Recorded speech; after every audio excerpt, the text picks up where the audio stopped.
Արդյոք ջերելի հայրենակիցներ, այսօր արդեն փետրվարի 1-ն է, օրը կիրակի է, երեկ ճիշտն ասած չուզեցի հաղորդում անել, քանի որ կրկին խոսելու էինք Իրանի շուրջ, թե ինչու հարված տեղի չունեցավ եւ սպասվում է այդ հարցը մենք վերջին օրերին շատ հաճախ քննարկում ենք, բայց եկա այն եզրահանգմանը, որ ոչ միայն մենք, այլ հիմա գրեթե բոլորը քննարկում են այդ հարցը եւ ամեն օրվա ռեժիմով ինչ որ կարևոր փոփոխություններ տեղի ունենում են։ Ուղղակի կրկնեմ, մեծ հաշվով շատ բան չկա, դերևս պատերազմը չի սկսվել, պատերազմը չի տեղի ունեցել ու կարող է եւ այնպես ստացվի, որ պայմանավորվածություններ ձեռք բերվեն։ Այդտեղից էլ մենք ունենք շատ հակասական տեղեկություններ եւ 100%-ով ոչինչ չենք կարող ասել, բայց հավանականությունը պատերազմի շատ ավելի մեծ է, քան նրա, որ Ամերիկայի Միացյալ Նահանգները եւ Իրանը կկարողանան պայմանավորվել եւ ամեն ինչ խոսում է այն մասին, որ աննախադեպ շատ լուրջ, շատ մեծ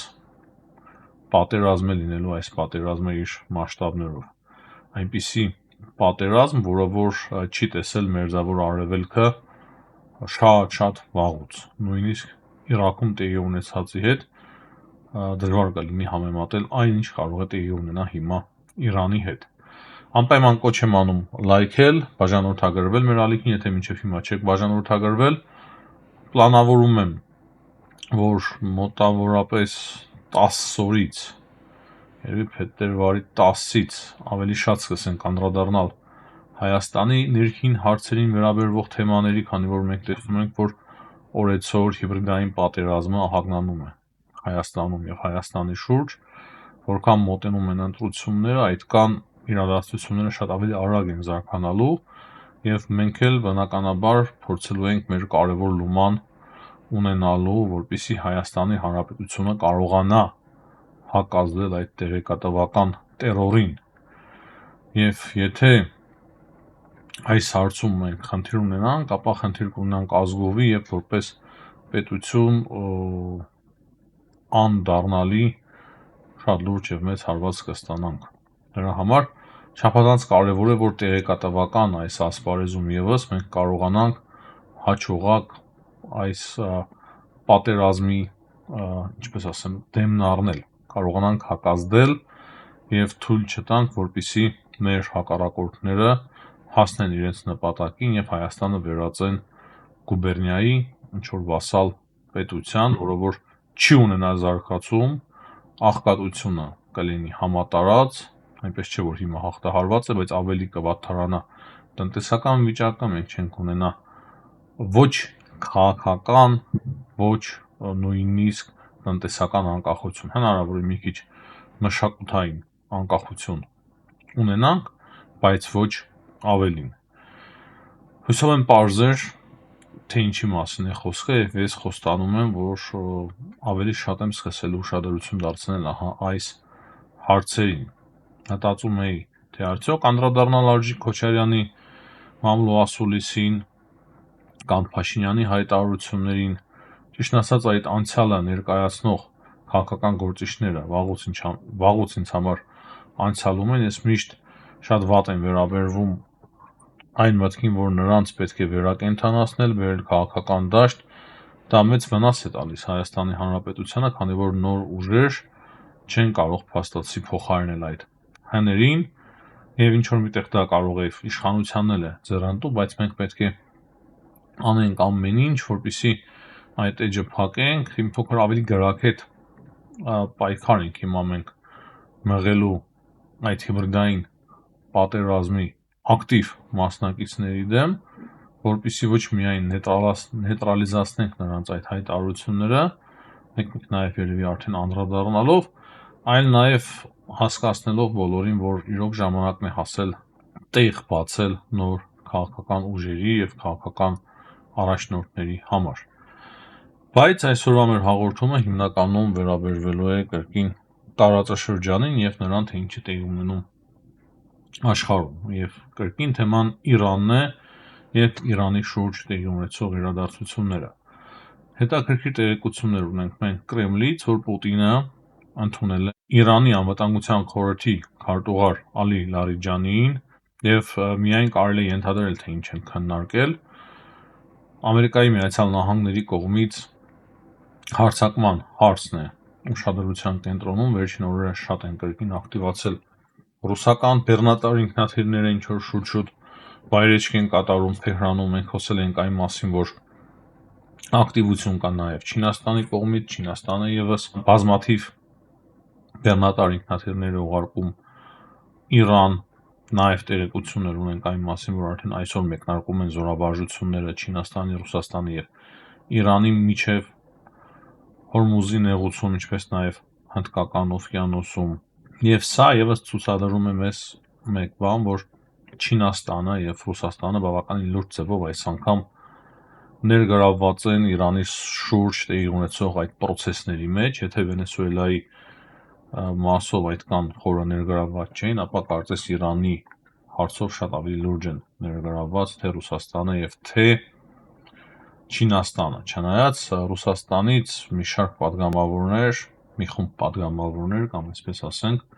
հայտարարում են, որ չնայած որ Իրանի հետ ստորագրվել է ռազմավարական հարաբերությունների փաստաթուղթ Ռուսաստանի եւ Իրանի միջև, այնուամենայնիվ Ռուսաստանը չի մտնելու պատերազմական գործողությունների մեջ Ամերիկայի Միացյալ Նահանգների հետ եւ չի պաշտպանելու Իրանը։ Թրամփն էլ նոր հայտարարություններով է հանդես եկել Իրանի շուրջ, ասելով, որ նոր եւ մեծ նավատորմ է շարժվում դեպի Իրան եւ այդ չափերը գերազանցում են Վենեսուելայի ուղղությամբ նախկինում տեղակայված նավերին եւ նաեւ ասում է Թրամփը, թե մենք հույսով ենք, որ կպայմանավորվենք Իրանի հետ, եթե չստացվի, ապա կտեսնենք ինչ տեղի կունենա։ Թրամփը կրկին ինքնահավան հայտարարություններ է արել մի շարք եւ դրանց շարքում է նաեւ այն, որ ասում է Իրանում իրեն հաջողվեց կանխել մահապատիժները, բայց այնուամենայնիվ իրավիճակը շատ բարդ է մնում Իրանում, բայց իրականում մահապատիժը չի կարողացել կանխել Թրամփը, կարող է կախաղան չեն բարձրացվել, բայց ակտիվ ցուցարարները այնուամենայնիվ սպանվել են կամ բազմաթիվ տեղեկություններ դրա մասին։ Եվ Թրամփը չնայած որ լավատեսություն է հայտնում, թե Իրանի հետ հնարավոր է պայմանավորվեն, Իրանի արտգործ նախարարությունից ճիշտ հակառակ հայտարարությունն է հնչում, եւ Իրանի արտգործ նախարարությունը ասում է, որ իրենք մերժել են Ամերիկայի Միացյալ Նահանգների առաջարկները բանակցությունների վերաբերյալ եւ ինչ վերաբերվում է Իրանի զինված ուժերին կամ հրթիռներին, այդ հարցերը բանակցության առարկա չեն, հնարավոր ատոմային ծրագիրը ինչ որ չափով էլի բանակցության առարկա է, բայց ինչ վերաբերվում է հրահար հրթիռներին կամ իրենց պրոքսիներին, այդ հարցը բանակցության առարկա չէ։ Եվ ավելի ու ավելի շատ բարբերականներ հեղինակավոր գրում են, որ որոշումը կարծես թե արդեն կայացվել է Իսրայելի եւ Ամերիկայի Միացյալ Նահանգների կողմից,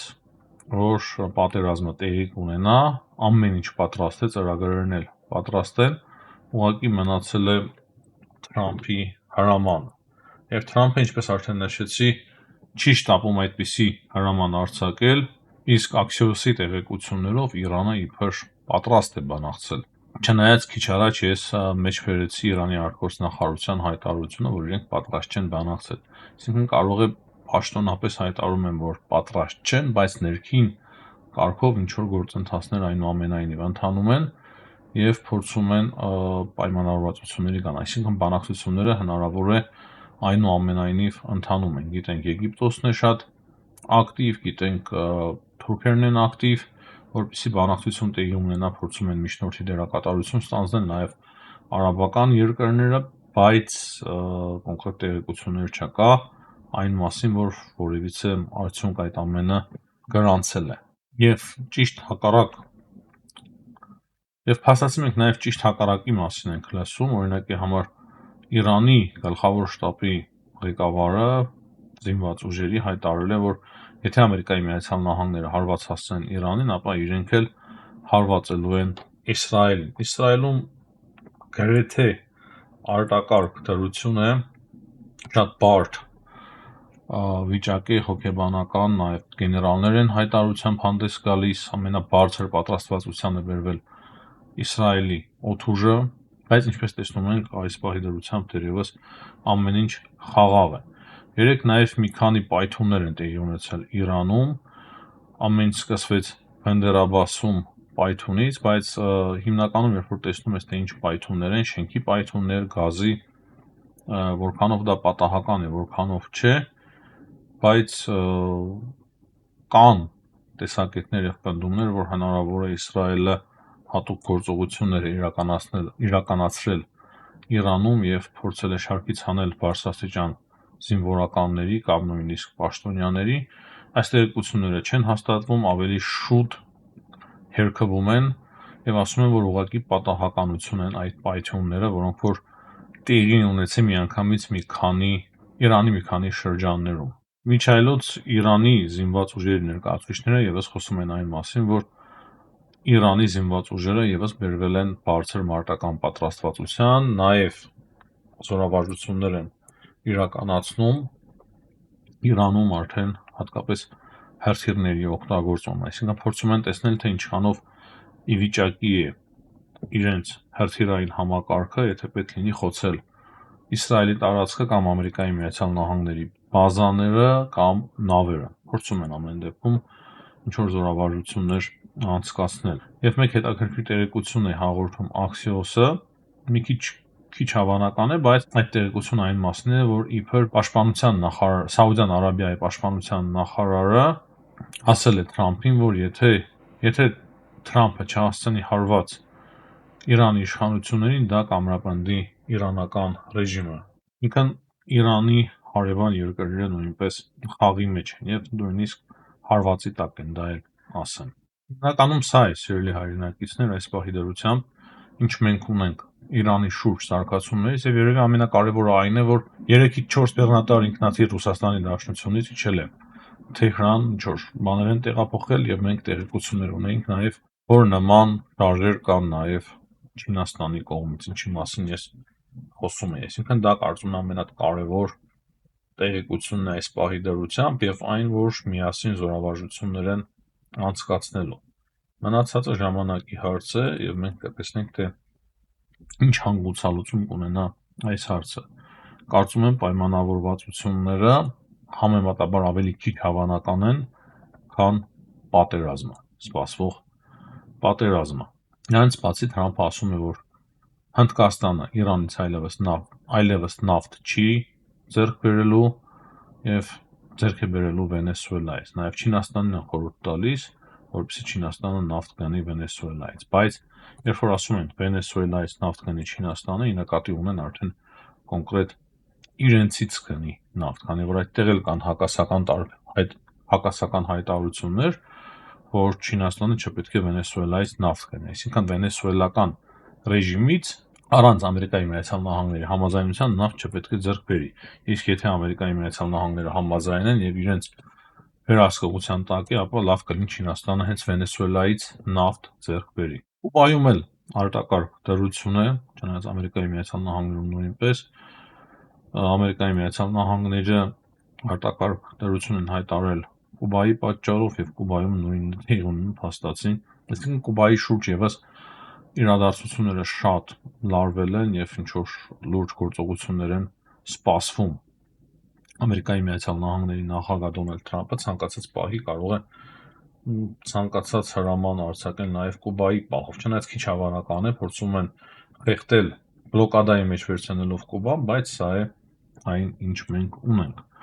Նաեւ Թրամփը այսօր հայտարարել է, որ բանակցություններ են մեկնարկել եվրոպացի գործընկերների հետ Գրենլանդիայի մասով եւ ինքը ակնկալում է, որ լավ պայմանավորվածություն կձեռք բերվի Եվրոպայի հետ հենց Գրենլանդիայի շուրջ։